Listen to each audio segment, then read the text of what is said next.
Right, October Red. I'm here with a very chiselled, very looking like he's already made weight. Look at. Well, to be fair, you've been in the gym a bit.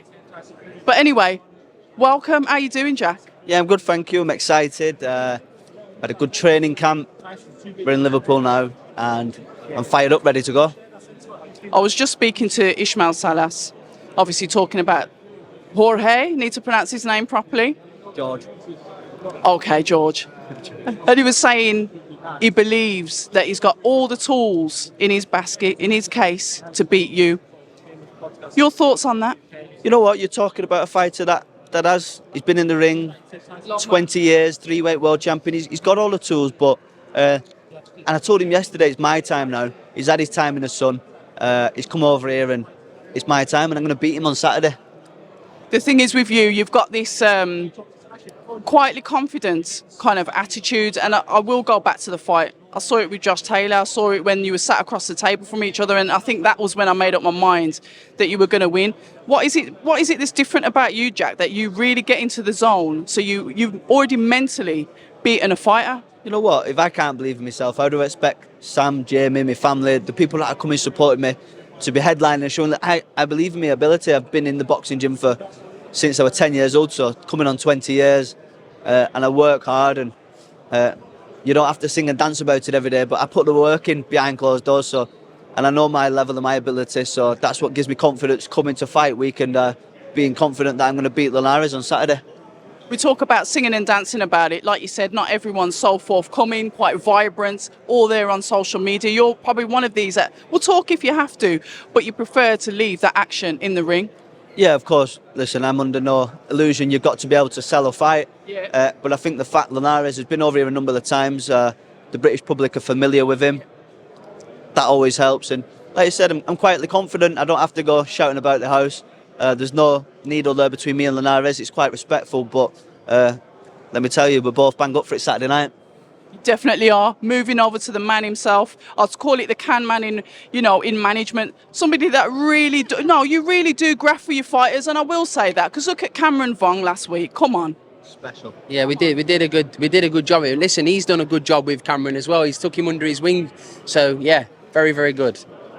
Talk to me about Jack then, the relationship that you've had for a while. I know Jack's going to get off, yeah. The relationship that you've got with Jack, the way that you work together to make sure, look, he's keeping a watchful eye on him, making sure he's getting back to his position, just to make sure that he is looked after, a proper role of a manager. I genuinely do whatever I can to make Jack's life easier.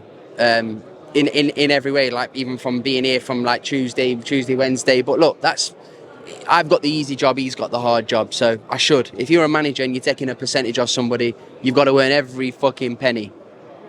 I will touch on that with you, actually, because we do have managers in the sport, and like you said, they're taking a percentage.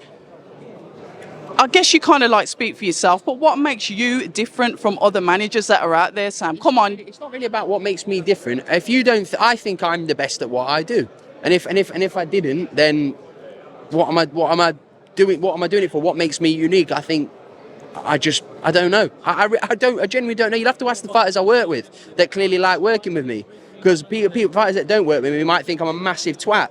So it is what it is, isn't it? How do you feel standing next to, obviously, well, Jack called him George. Jorge, how do you feel standing next to him, having a look at him? I've stood next to him many, many times. I know Jorge very well. He's a tremendous professional. Can't speak of it I can't speak about him any higher. He's dressed the part. Yeah, listen, they're good people. You got your man over there, him, good people. But boxing's a business, and may the best man win, which is going to be Jack. The build back for Jack. Where do you intend for his career to go? You know, the good matchmaking that we've got with with Tom Dallas. What's the horizon? What is it for Jack? The build. Listen, Jack wants to win a world title. That's the bottom line, and that's what we want to do.